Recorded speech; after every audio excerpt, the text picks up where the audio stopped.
Now we're going to once again use the chronology rule because we have a no-line reference question. Now, as we already saw, there was a question with this passage where the chronology rule was broken, and so some people, the weaker people, might start doubting the rule and forget to apply it because, oh, it's been broken, it doesn't work. No, as soon as we break it, we come back right to it because it works most of the time. So you can't lose faith halfway through. So in this case, we're still going to use surrounding questions to tell us where to read. And this is especially important here because look at this question. Which finding, if accurate, would undermine Resnick's findings? It's super vague. Usually when we do these no-line reference questions, we have a very clear question. And so maybe if we forget to use the chronology rule, we can still skim the passage for the right phrases and find out where to read from that. Cannot do that here. In fact, many people look at this question and incorrectly assume that it's a main idea question, that it's about the whole passage. It is not. They put those at the beginning. We're not at the beginning. So this is not a main idea question. This is about specific lines that we need to find. And we're going to find them using the chronology rule, so we would expect that they would be after lines 49. Now, question 27 doesn't have a line reference either, so that's not going to be very helpful. But if we go to 28, it has the line references for 27 and the line references we're going to use for 26. Now, we could, if we really wanted to, do questions 27 and 28 first so that we have a better sense of where this answer is. I'm not going to do that. Instead, I'm just going to assume, well, since the last line reference here is 67 to 72, to play it safe, I should read to 72. And sure enough, 72 is the end of the passage. So, as it is, I really only would probably use 25 here to kind of say, well, I'm probably somewhere in this last paragraph. And if it's not there, we can always read more. But let's take a look. Let's see if we can kind of dumb summarize what's going on here, and hopefully this all works. Hopefully all the rules and strategies we've learned for the SAT come back and help us out on this question where they may have failed us on that previous question. Let's see what we got. So which findings, if accurate, would undermine Resnick's findings? So I do care what are Resnick's findings. That's going to be important. Along with his students and colleagues, Resnick removed groups of guppies from their predator-ridden lives below the waterfall and released them into previously guppy-free streams above the falls. Although small predatory killifish occurred in these new sites, these fish do not pose anything close to the danger of the cichlids. Then the scientists waited for nature to do its work, and they brought the descendants of the transplanted fish back to the lab to examine their reproduction. So we're getting towards findings here. After just 11 years, the guppies released in the new streams had evolved to mature later and have fewer, bigger offspring in each litter, just like the guppies that naturally occurred in the cichlid-free streams. Other studies of guppies in Trinidad have shown evolutionary change in as few as 2.5 years, or a little over 4 generations, with more time required for genetic shifts in traits such as the ability to form schools, and less time for changes in the colorful spots and stripes on a male's body. There's a lot here, but I get that they talk about the findings down here. Now, what might cause a problem with the findings? Honestly, the phrase that gets to me is this right here, although. They're kind of giving you, like, how do I want to phrase this? A potential issue. Now, if you practice SATs for a while, you're going to see that they ask questions like this a lot. Which of the following would cause a problem? Which of the following might critics complain about in the study? So we want to look for phrases that kind of like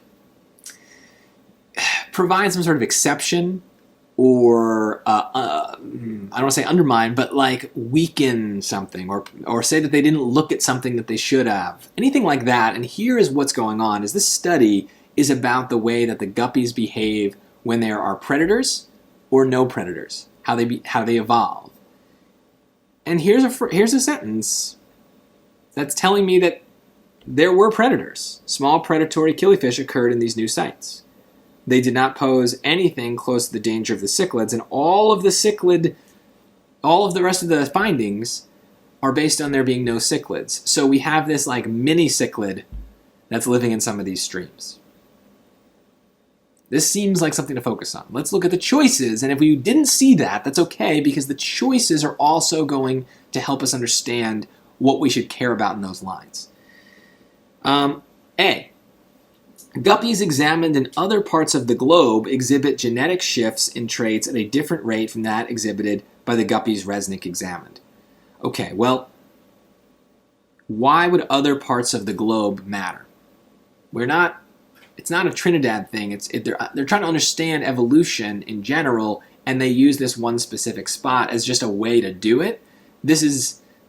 We don't care about other places in the world. This is just about this one particular experiment. This is not important. B.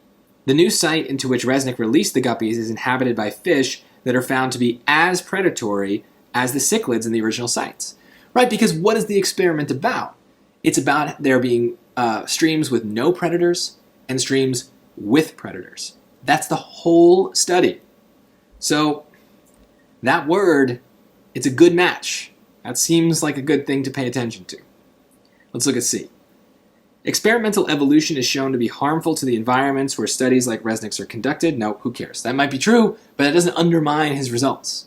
It just means maybe he should have gone about getting his results in a different way. Different things. D. The descendants of Resnick's transplanted fish are proven to mature later than the guppies living below the waterfall. Okay. Well, I don't see why that would matter. The guppies released in the new streams had evolved to mature later. And this is saying the descendants of Resnick's transplanted fish are proven to mature later than the guppies living below the waterfall. Maybe I'm missing something, but that just seems to be exactly what his findings were. So maybe this is a trap for people who don't understand the question and forget that we're supposed to undermine his findings and say what would make his findings untrustworthy. This is just saying what his findings were. This is weird. So B is our answer. And B is our answer really just because of that one word. We're kind of using dumb summaries here. What is this experiment about? What have we been reading about in some of those other lines? Streams with predators, streams with no predators. What did we read about in these lines? The predators. They even gave us a little case where there may have been some predators that we didn't know about. And that seems to be everything that he's testing. And so if we had more predators, then we wouldn't know in those other streams, the ones that are supposed to have no predators, what's going on. So look, if that is confusing to you, that's okay. It's a confusing thing. We are thinking about this experiment in a very logical way. We are coming outside of the passage and trying to, as if we were scientists, understand the experiment and almost like perform our own hypothetical experiment. So that's confusing. That takes a lot of brain power. But the beauty of a dumb summary is that when you just don't have that brain power because you're tired or there's too many vocab words you don't understand and something is just getting in the way of you using the brain to the best of your ability, we have these other methods, which is just dumb it down, break it down to a few ideas, and then just look for matching ideas, right? So this experiment in a nutshell is about predators and no predators. Choice B, in a nutshell, is about predators, and that is what makes it right, is it hits the same key idea, and so that one word predators is enough for us to pick this even if we're super confused. And we'd still get it right because that is what it's about. So dumb things down, pick answers that have matching ideas, move on, and you can always come back to this question later if you have time and kind of give it some more brain power to see what's going on. But you don't need to spend 5 minutes on this right in the moment. Don't dilly-dally. Don't waste those minutes. Get to the end and get all the points in the last two passages before you worry about something like this.